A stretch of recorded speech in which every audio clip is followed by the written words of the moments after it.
Uno pensaría, ¿y yo para qué quiero o de qué me sirve saber sobre este tema? Pero en realidad es de suma importancia para saber qué actitud se puede tomar ante determinados sucesos que forman parte de la vida laboral, aunque en este momento de nuestras vidas aún no tengamos como tal un trabajo formal, pero que nos apoya a ir reconociendo nuestra labor como profesionistas. En este caso de diseñador gráfico, y a reconocer si cumplo con los requisitos para ofrecer un servicio digno, al igual de ser respetado de la misma manera.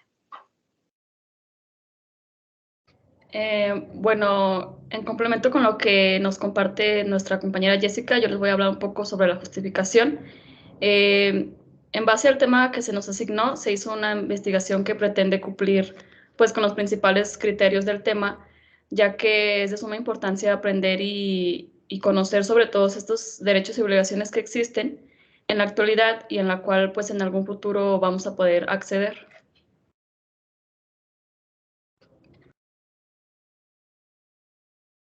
Bueno, compañeros, mi nombre es Jessica Judith Aguilera Martínez, soy de la carrera de diseño gráfico y les voy a contar un poco sobre lo que se conoce de la historia respecto a los derechos y obligaciones de los profesionistas.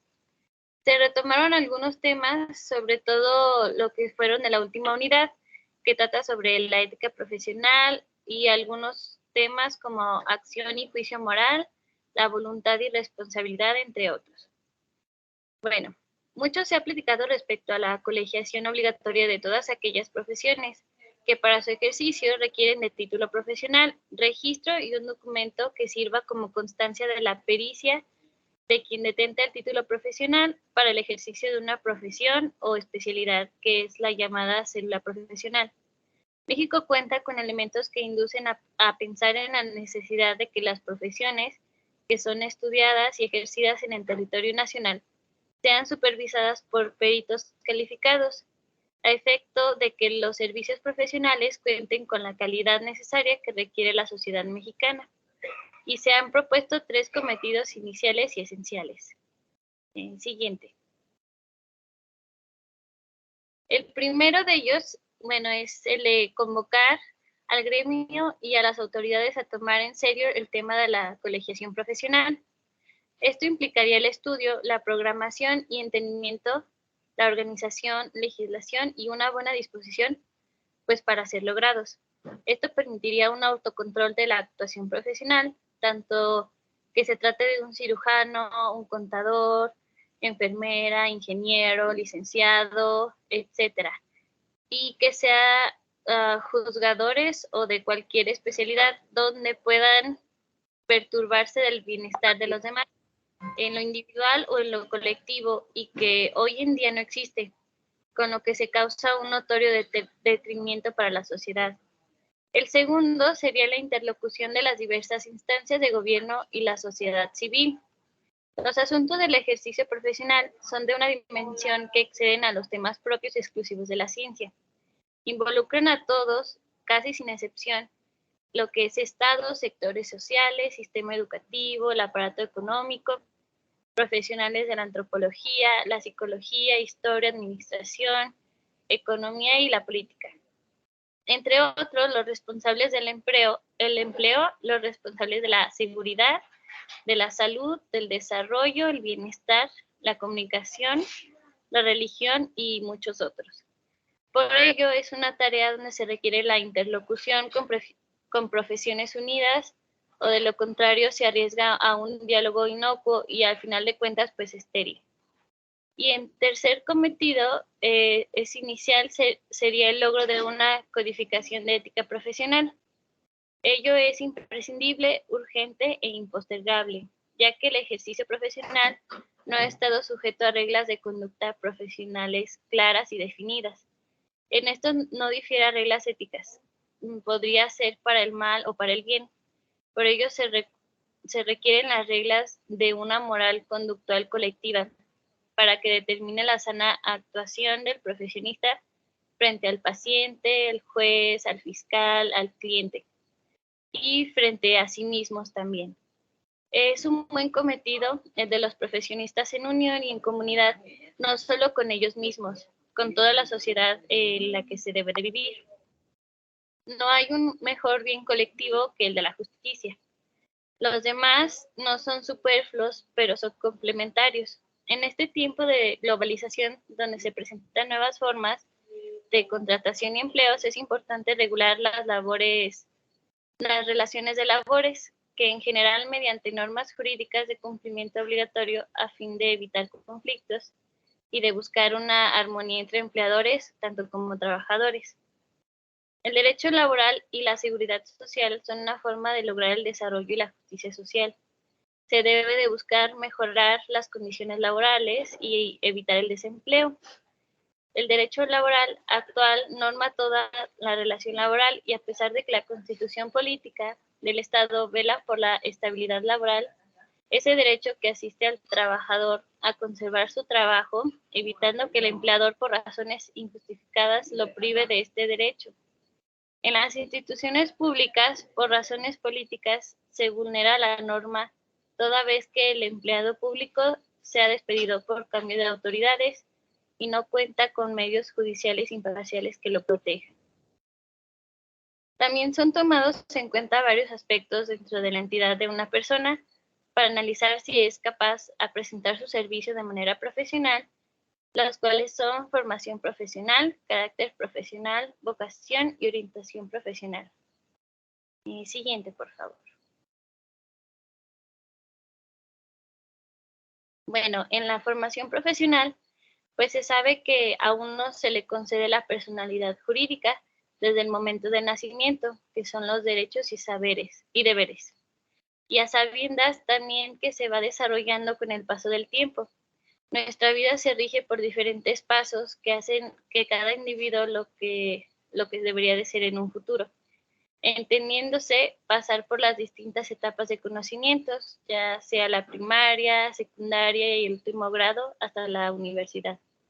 Solo eso no basta, ya que esos conocimientos lo forman en forma general de la vida y en forma profesional, pero debe de saberse combinar esa generalidad con su formación profesional, entendiéndose como formación profesional un alto grado de conocimiento en el que se inculca a un individuo de la sociedad, dotándolo de un interés particular en su profesión que se va a reflejar en un desempeño diario de la vida. Siguiente. El carácter profesional, que es en donde el individuo, al tener una presencia o personalidad variable, puede modificarse, es decir, que puede engrandecer su ego para él tener una sed inmensa de llegar a la perfección de su profesión, haciéndolo un modelo sin errores inequívocos. El carácter para el individuo en su profesión se refleja desde tiempos antiguos. Ellos han experimentado un progreso en todos los tiempos de ciencias, han conquistado y desarrollado experimentos en tiempos atrás hubieran sido inimaginables de realizar. El profesional sin carácter puede tender a caer en un modelo usado por cientos de profesionistas y que han tenido aspiraciones en la vida, pero que siendo este título menos deseable. El carácter no se forja solamente con el título, sino que se hace día a día experimentando cambios, ideas, experiencias, y se hace enfrentándose a la vida diaria. En definitiva, el título es como el adorno de la profesión. No importa si lo tienes, lo importante es saberlo usar y pues es una como de las cosas más importantes que debemos de tomar en cuenta para cualquiera de las carreras que estamos ejerciendo. Siguiente. Respecto a la vocación, un profesional que carezca de vocación puede que en el proceso puede ser más tardío y difícil para poder desarrollar sus conocimientos, a diferencia de lo que es un profesional que se sienta con una verdadera vocación. Bueno, en esta también hay como un proceso para saber si en realidad es lo que estamos hechos para ser ya de grandes y ejercer ciertas actividades y actitudes ante nuestra vida diaria. Siguiente. Y la orientación profesional, que es donde toda persona que vaya a ingresar a los estudios superiores debe de ir orientado hacia lo que es una persona realmente que quiera y pueda aprender y ejecutar. Aunque una persona pueda tener una vocación determinada hacia lo que sé que es actividad profesional, es necesario y recomendable que se oriente para darle más confianza y seguridad y para ponerle en contraparte y de esa manera poder reafirmar la convicción de que esa persona hacía cierta actividad.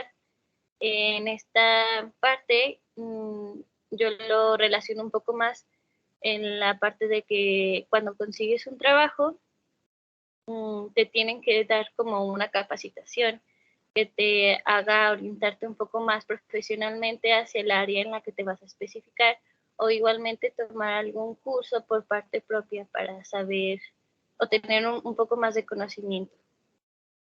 Y bueno, eso sería todo de mi parte.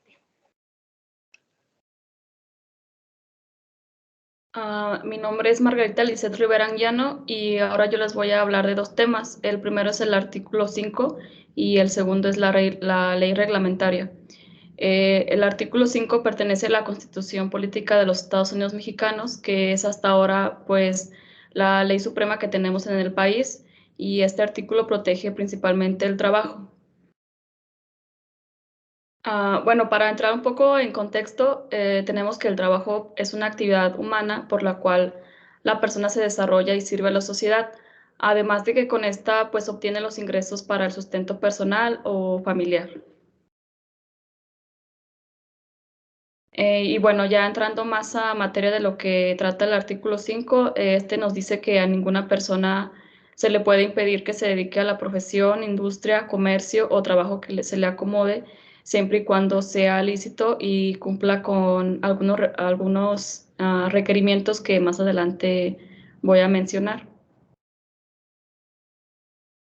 Entonces, básicamente este artículo es una protección de la libertad, hablando laboralmente, ya que, como lo mencioné, pues a cualquier individuo puede elegir alguna actividad o oficio que él desee ejercer y también tiene derecho a recibir pues la remuneración acordada, de la cual nunca puede ser privado y pues con esto se hacen contratos que pues queda protegido de todo lo que se ha acordado. Tiene tres principales características para que este derecho sea válido. El primero es que sea lícito, el segundo es que no se ataquen los derechos de terceros y también que no se ofendan los derechos de la sociedad o que pues vaya a perjudicar a personas externas. Bueno, este artículo pensaríamos que solo protege a las personas físicas, pero también protege a las personas morales. Las personas morales son todas las asociaciones, sindicatos, pero también incluye el Estado, los municipios y los mismos gobiernos donde son conformados por dos o tres más, o dos o más personas que pues también pueden establecer o participar en este derecho. Y esto se sabe porque ya en varias ocasiones lo ha reconocido la jurisprudencia de la Suprema Corte, entonces es algo que ya está establecido, pero al igual que las personas físicas, tiene que cumplir con los mismos requerimientos que mencioné anteriormente. Bueno, el Estado, como cubre la libertad, entonces el Estado no puede permitir que se lleve a efecto ningún contrato, pacto o convenio que tenga por objeto el menoscabo, la pérdida o el irrevocable sacrificio de la libertad de la persona por cualquier causa. Como sabemos, pues hay trabajos donde se sobrepasa o se sobreexplota la integridad del propio trabajador, entonces esto ya está fuera de lo que cubre este artículo. Y este tema se relaciona pues principalmente con la ética, porque nosotros no solo podemos llegar a ser trabajadores o empleados, sino que en algún momento también podemos tener a nuestro cargo personal, entonces debemos de tener pues conciencia de que se estén cubriendo sus derechos y que esto no sea como un sacrificio para ellos. Y pues también se relaciona con el tema de acción, norma y juicio, ya que pues entra principalmente nuestros valores personales por encima de la empresa.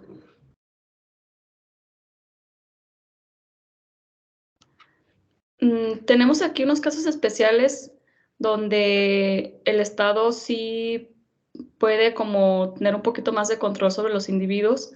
Por ejemplo, las funciones electorales y censales tienen carácter obligatorio y gratuito porque se considera como una participación del pueblo para la democracia.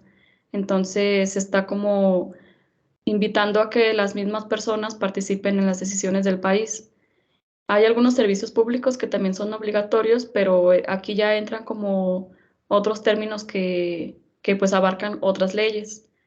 Y también el trabajo impuesto como pena por la autoridad judicial, porque como sabemos, hay algunas personas que para cumplir su condena deben de cumplir como con ciertas horas de servicio social afuera de, pues, de la cárcel. Entonces, no se retribuye porque a ellos les está ayudando para pues cumplir su tiempo. Y ahora les voy a hablar sobre la ley reglamentaria del artículo 5º. Esta ley reglamentaria es única porque es federal y es como también abarca artículos, pero estos son como secundarios del artículo principal, que en este caso es el artículo 5º. Entonces, viene como mucho más detallado, pues todas las reglamentaciones que se tienen que seguir en el caso de cubrir el derecho al trabajo.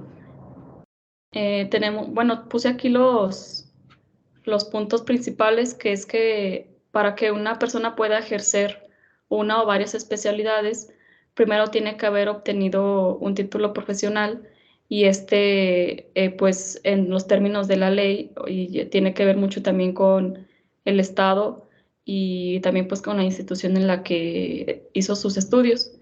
Y en complemento a pues debe de comprobar que realizó los dichos estudios de algún perfeccionamiento técnico, científico o en la ciencia o rama que se trate. También el individuo pues es libre de elegir cualquier carrera que para él sea su vocación.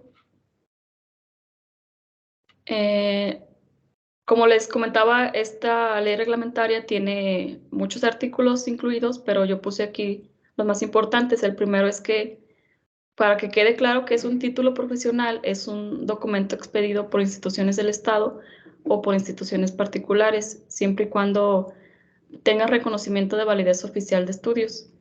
El artículo 3 habla sobre la cédula de ejercicio, ya que pues una persona que haya expedido un título profesional tiene derecho a obtener su cédula de ejercicio con efectos de patente en los mismos trámites del título. Esto se ve mucho pues en el caso de abogados o doctores.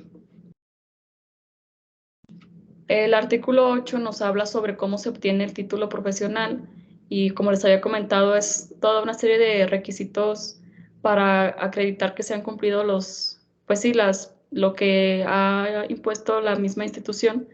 Es algo que pues ahorita ya nos estamos acercando y el Estado respeta como la ley interna de la universidad para poder obtener el título. Y el servicio social viene marcado en el artículo 55, ya que es obligatorio que el estudiante preste un servicio social durante el tiempo que no sea menor de 6 meses ni mayor de 2 años. Pero recordemos que esto también depende de la carrera y depende de la institución. Y hablando más del servicio social, como les comentaba, esta sí es una obligación. A veces es retribuido y a veces no, y consiste pues en que el estudiante participe como en resolver consultas, en ejecutar ciertos trabajos, principalmente de su carrera, y aportar en datos de interés de la sociedad y del Estado. Esta ley reglamentaria también abarca lo que tiene que ver las asociaciones profesionales. Esta estimula a todos los profesionistas y egresados para que formen asociaciones de su rama para que pues se siga manteniendo y se tomen decisiones, pero no es obligatorio pertenecer a ellas. Aquí puse dos ejemplos Una se llama Encuadre, es una asociación nacional mexicana de escuelas de diseño gráfico. Y aquí en Aguascalientes contamos con el Colegio de Diseñadores de Aguascalientes, que varios maestros de nuestra carrera pertenecen a esta y pues ahora sí como que velan por los intereses de la profesión.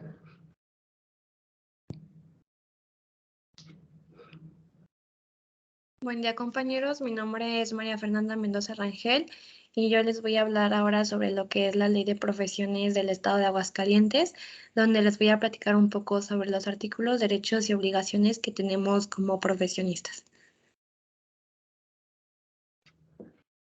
Vamos a ver lo que es el artículo 2, el artículo 5 y el artículo 7.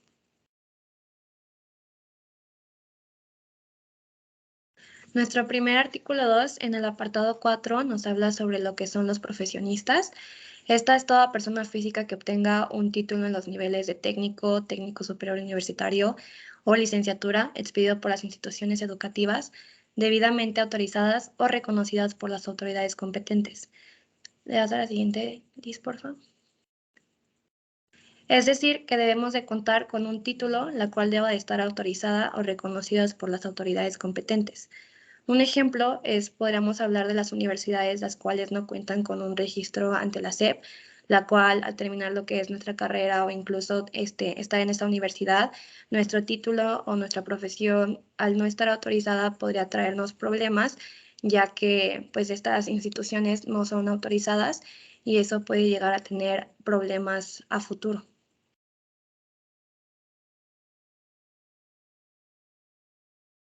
En nuestro apartado 5 nos habla sobre lo que es el título profesional que mi compañera Liz ya había comentado antes.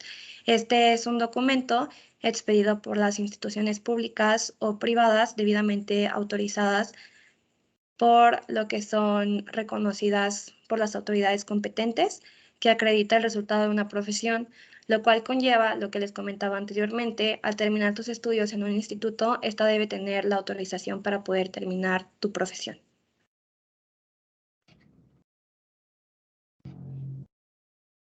Bueno, es lo que les comentaba. ¿Le puedes dar a la siguiente, Liz, por favor? Tenemos lo que es nuestro artículo 5. Aquí nos habla sobre los títulos expedidos, lo que es en el extranjero, la cual serán registradas en el instituto siempre y cuando los estudios que amparen sean iguales o similares a los que se imparten en instituciones que formen parte del sistema educativo nacional. En este caso, podemos poner de ejemplo lo que es la Universidad Autónoma de Aguascalientes, cuando hacemos nuestros intercambios, las cuales algunas veces podemos validar lo que son las materias del extranjero.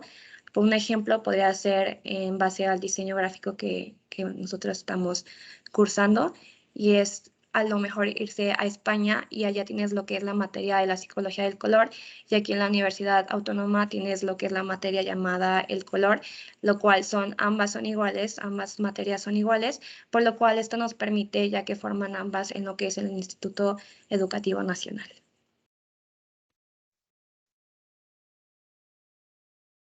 Después tenemos lo que es el artículo 7, el cual aquí es obligatorio tener nuestro título para el ejercer en lo que son las siguientes licenciaturas.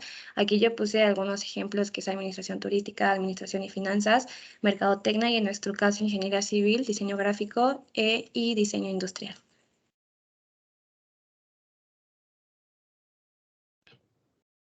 Ahora les voy a hablar sobre lo que son nuestros derechos y obligaciones como profesionistas. Principalmente nuestros derechos es percibir lo que es la justa remuneración por sus servicios profesionales estipulada del común acuerdo con el cliente. A esta falta de acuerdo de la remuneración se determinará lo que es un laudo arbitral. También es asociarse libremente en los términos en el artículo 9 de lo que es la Constitución Política de los Estados Unidos Mexicanos, que en cualquiera de los colegios de profesionistas legalmente que sean registradas ante el instituto. Tenemos también lo que es obtener nuestra constancia por la prestación de servicio profesionalmente y los demás que lo confieran las leyes. De igual manera, como tenemos derechos, también tenemos obligaciones como profesionistas, la cual la primera es observar la legibilidad, honestidad, imparcialidad, ética y eficacia en lo que es en el desempeño de nuestros servicios profesionales que prestemos. En este caso, debemos como profesionistas tener honestidad en nuestro trabajo y en todo en el desempeño que hagamos en nuestra labor. Debemos de ser éticos en cada recurso que se nos dé y siempre ser eficaces en lo que son nuestras labores, ya sea trabajando para una empresa o incluso para uno mismo. Tenemos el punto 2, que es aplicar todos nuestros conocimientos científicos, recursos técnicos y destreza al servicio de su cliente o empleador. Y aquí, al empezar nuestra vida de profesionistas, debemos siempre dar un buen servicio a nuestro cliente, siempre aplicando nuestros conocimientos de nuestra carrera.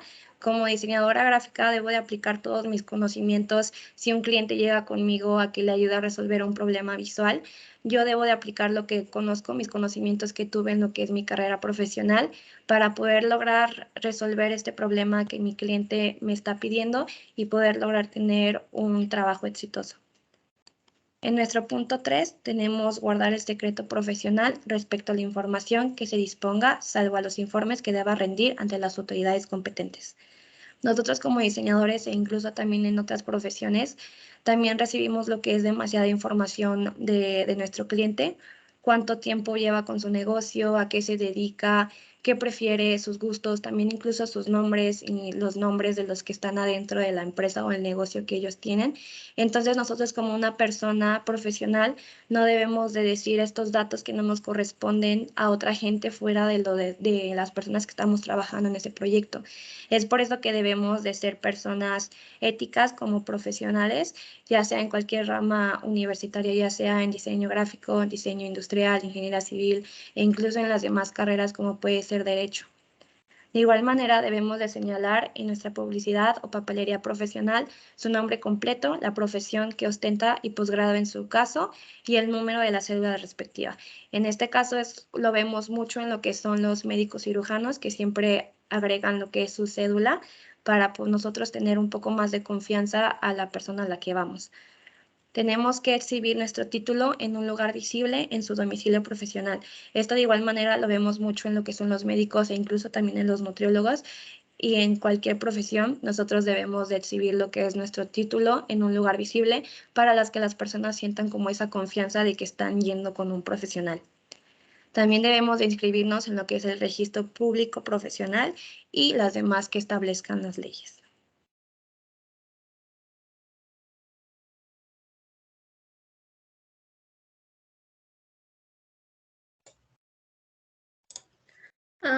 Hola, buenos días, compañeros. Mi nombre es Lucía Jacqueline Renovato Ramírez, al igual que mis compañeras de la carrera de diseño gráfico en séptimo semestre. Y el tema del que yo les hablaré es acerca de los contratos laborales. ¿Le cambias, Jessie, por favor? Tú.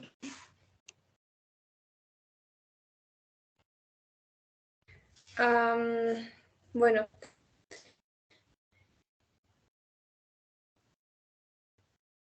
Si se habrán dado cuenta, el objeto de su dimensión ética para conocer los dilemas, códigos y leyes que orientan su ejercicio. De ahí la importancia de hablar de este tema. Por eso es que mis compañeras y yo les hemos estado hablando de algunas leyes, algunos artículos que van dirigidos hacia profesionistas. Siguiente, por favor.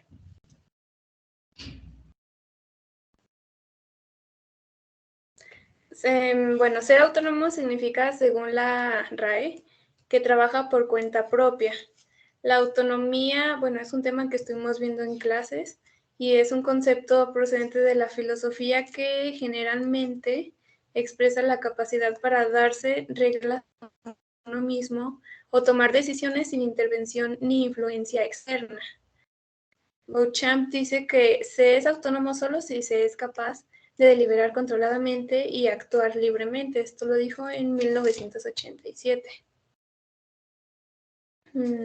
Ya sea para un diseñador autónomo, que también se le puede llamar freelance, o empleado de alguna empresa la firma de un contrato beneficioso para ambos, pues en él se describen los términos y las condiciones que el diseñador y el cliente o empresa deben de llevar a cabo. Y en caso de que hubiera algún conflicto por alguna de las partes involucradas en el contrato, se puede proceder legalmente. Artículo 20. Según el artículo 20 de la Ley Federal de Trabajo, un contrato individual de trabajo, cualquiera que sea su forma o denominación, es aquel por virtud del cual una persona se obliga a prestar a otra un trabajo personal subordinado mediante el pago de un salario. El artículo 24 de esta ley también dice que las condiciones de trabajo deben hacerse constar por escrito cuando no existan contratos colectivos aplicables. ¿Le cambias, por favor?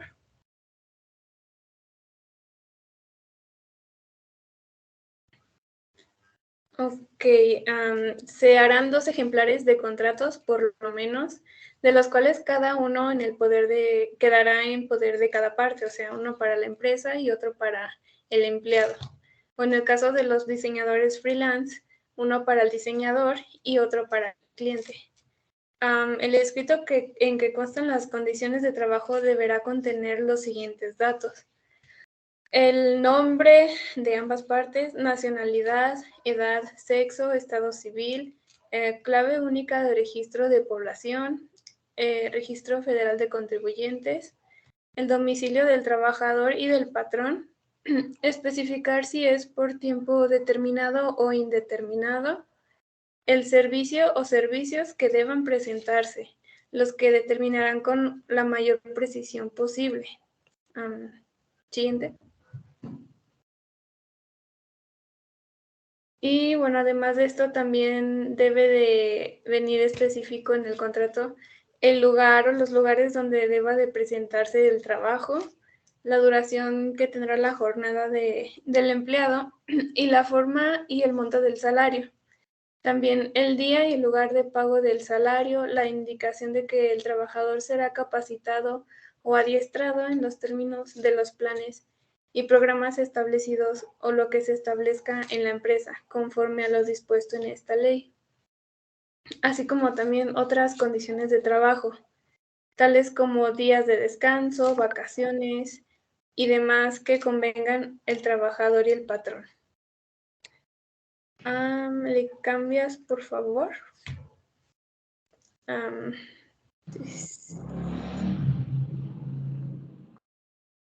Ok, bueno, ahí. Un diseñador autónomo, por ejemplo, tiene derecho a que se firme un contrato al momento de prestar sus servicios. Pues en caso de que haya algún inconveniente con el contrato, se puede proceder legalmente. En este contrato se plasman las actividades que cada parte corresponden. En este caso, las actividades que le corresponden al diseñador y también al cliente.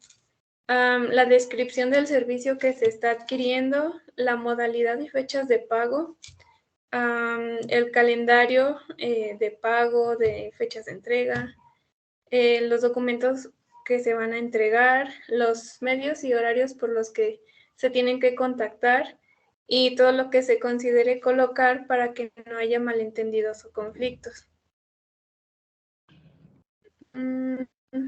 ¿Le cambias, por favor?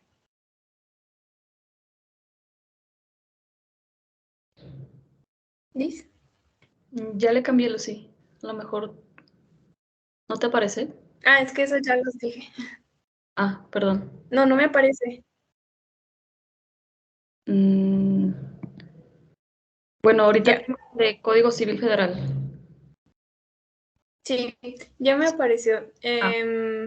Bueno, ahora bien, dentro de lo que el Código Civil Federal dice acerca de los contratos, podemos destacar los siguientes artículos, son los que me parecieron más importantes. El artículo 1793 nos dice: los convenios que producen o transfieren las obligaciones y derechos toman el nombre de contratos, o sea, un contrato es lo mismo que un convenio. El artículo 1795 nos dice que el contrato puede ser invalidado por incapacidad legal de las partes o una de ellas, por vicios del consentimiento, porque su objeto o su motivo o fin sea ilícito, o porque el consentimiento no se haya manifestado en la forma que la ley establece. Bueno, luego el artículo 1832 dice que en los contratos civiles cada uno se obliga en la manera y términos que aparezca que quiso obligarse, sin que para la validez del contrato se requieran formalidades determinadas, fuera de los casos expresamente designados por la ley.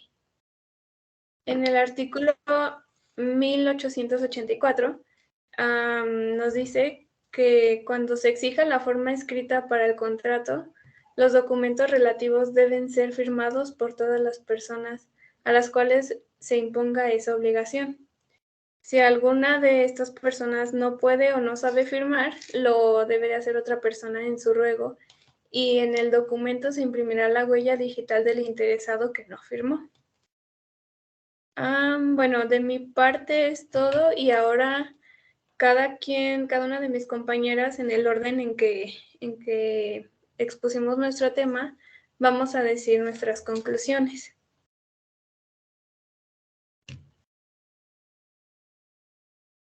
Bueno, cabe señalar que al egresar de la universidad, pues como profesionistas, ya vimos que tenemos varios derechos, como la libre elección de nuestro oficio, la libre sindicación, el trabajo colectivo y también lo que son las huelgas, información sobre las empresas, consulta y participación dentro de ellas. Pero también al mismo tiempo pues tenemos algunas obligaciones, y pues ahí entra todo esto de ser correctos, de ser éticos y de brindar un buen servicio, como se nos enseñó y nos fuimos formando dentro de nuestra carrera, para que pues la sociedad progrese y que necesite de estas pequeñas pero pues significantes tratos y actitudes como los que podemos brindarles nosotros. Bueno, de mi parte, yo considero que el Estado, pues sí se ha encargado como de regular todos estos criterios a favor principalmente del individuo y de la sociedad, y pues también pensando como en la evolución del país, considero que es algo que debemos de seguir manteniendo o pues si tenemos la oportunidad, pues participar en como la evolución. Y es muy importante conocer nuestros derechos y obligaciones porque pues en un futuro vamos a saber cómo pues lo que nos corresponde o qué no debemos hacer, o también pues saber con quién acudir. Y por último, creo que debemos estar conscientes de nuestras acciones, ya que pues en un futuro ya vamos a ser egresados profesionistas, y para la sociedad ya vamos a ser alguien pues profesionalmente que va a trabajar de forma profesional.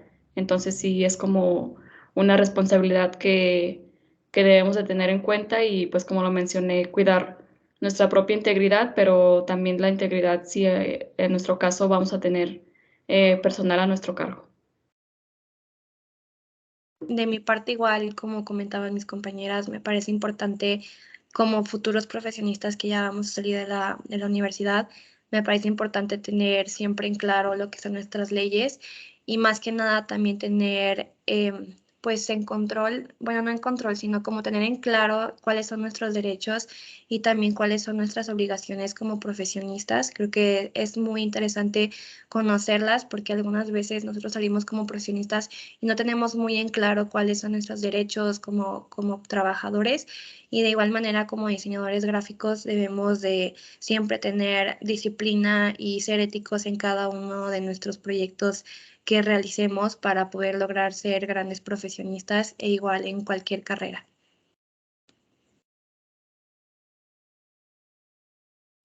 Bueno, como conclusión, yo creo que cada egresado de la universidad debe de salir preparado para el mundo laboral.